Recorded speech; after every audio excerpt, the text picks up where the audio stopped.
So, I haven't posted a video on this channel in about 4 or 5 months, largely due to the fact that I was working on a building that was extremely late getting out of the ground, and the general contractor looked to the ironworkers to make up for lost time. Which, I mean, we did by hitting it hard and putting in a lot of extra hours. That doesn't leave a whole lot of time for making YouTube videos though.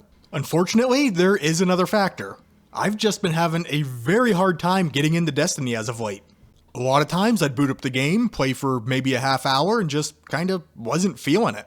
So rather than continuing to bang away at a game that I wasn't necessarily enjoying all that much at the time, just for the sake of keeping this YouTube channel above water, I took a break.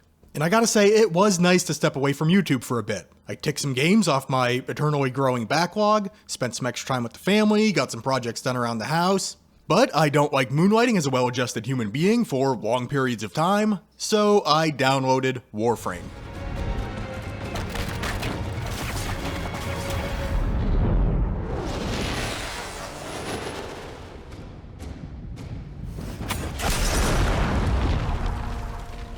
A little backstory first. This was not my first soiree with Warframe. We've had a few flings in the past.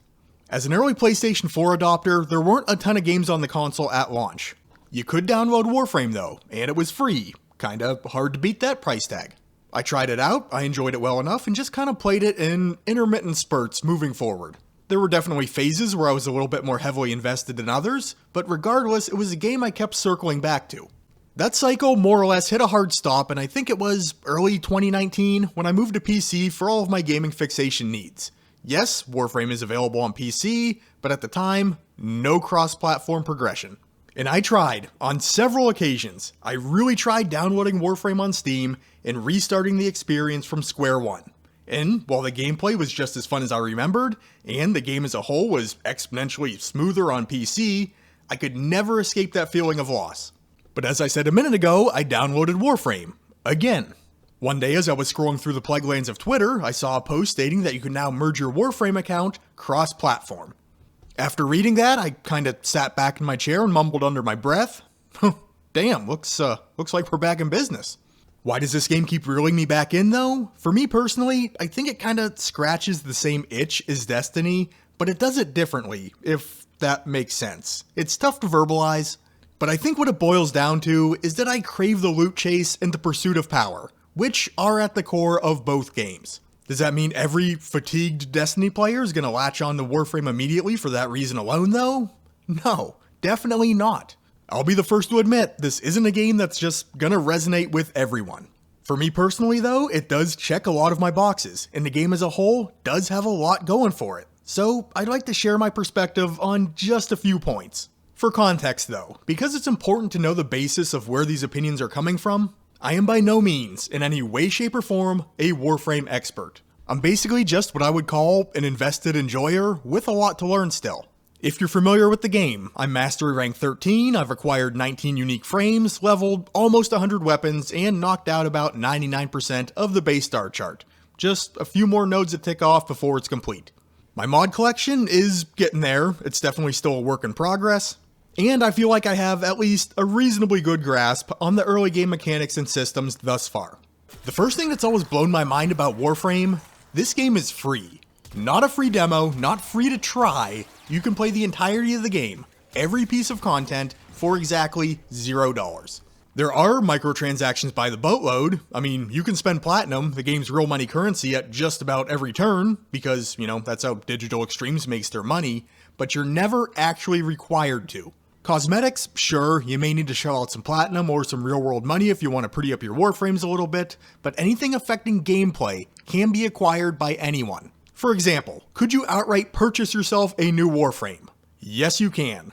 Or you can collect the parts to build it organically in-game. So all you're really paying for is convenience. You're speeding up the process, you're bypassing the grind, but nothing is ever actually locked behind a paywall. And I mean, given the quantity and the quality of the content on offer here, Warframe is probably the most fair free-to-play game I have ever touched. The general gameplay, some may love it, others not so much. Like anything, it's gonna come down to personal preference. Now, I've heard people classify Warframe in a lot of different ways, but I think at its core, it is a third-person shooter, air quotes deployed, that doesn't make the shooting the sole focal point. I would say it's the movement that really steals the spotlight here, with it being just so stinking fluid.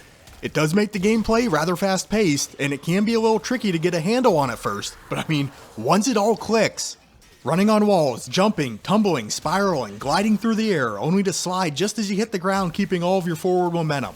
Your character just feels so incredibly free. If you wanted to, could you play Warframe like a more basic boots on the ground shooter? I mean, yeah, knock yourself out. Between primaries, secondaries, and melee weapons, I think there are close to, if not over 500 of them in the game right now, and they all do bring their own unique spice and flavor to supplement the gameplay experience. The same can be said for the frames themselves. There are 55 unique Warframes in the game currently, with number 56 on the way. Some are objectively better than others in certain situations, but each one offers a fresh approach to the general gameplay loop with their unique abilities. But it's really when all of these things come together in unison, the movement, the weapons, the abilities. It just creates a beautiful mashup of controlled chaos in motion, making the grind that Warframe does often require feel like much less of a chore.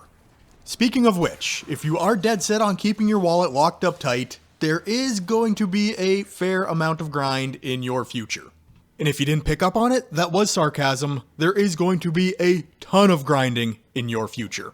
There's always going to be parts or materials that you're going to want or need, and you're going to have to go get them. Sometimes with only a chance of getting what you're actually after, which is nothing new to those who are familiar with loot-based games, but it still can be a point of frustration. What I really like about Warframe though, is that the grind does not go unrewarded, at least for a newer player. Even if you don't get the exact drop that you were after in the first place, you're probably going to walk out of that mission with a bunch of other various materials or currencies. Everything that you acquire in Warframe is good for something. You may need said material for another crafting project down the line. Maybe you scored a new mod along the way, or even if it's a duplicate, you could dissolve that for Endo. Credits, the game's standard in-game currency, you'll almost always be passively acquiring credits, and honestly, you can never have too many.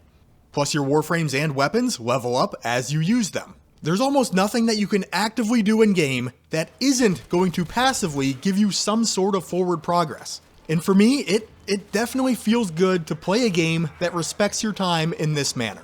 Last thing I wanted to touch on is the game's depth. Something that could be a major turnoff for players who don't exactly know what they're getting into.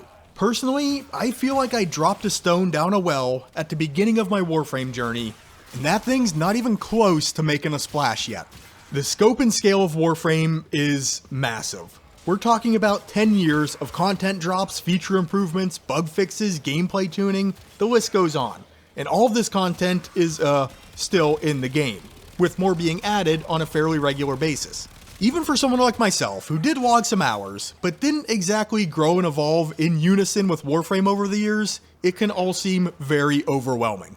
My advice? Allow yourself to be overwhelmed, and shift your mindset. Don't approach it from the side of, look at everything that I need to do. Take the stance of, look at all of these things that I can do. Look at all of these things that I have to look forward to. Just allow the natural flow to take over. The game's not going anywhere, there's no need to rush. And it does do a much better job at guiding a new player through the basics than I remember it doing in the past. Will there be times where you may need to run to the Warframe wiki or to a YouTube video to figure something out? Probably. But I would say the bulk of the information that you may be looking for can be found in-game. It may take some digging and it may take some reading on your part, but it does feel like Digital Extremes has made some great strides over the years in ensuring that the contextual resources that are needed are available in-game for those who are willing to look. And while I still do have a mouthful of things I'd like to say about Warframe in this video, my intention was not for it to turn into a full-blown game review, so I'm going to stop myself here, with my parting words being, if you haven't tried Warframe or you haven't picked it up recently, I do highly recommend giving it a go. Maybe the game's for you, and maybe it's not. But either way, I think the best way to figure that out is just to try it for yourself. Have a great day, ladies and gentlemen. I'll catch you on the next one.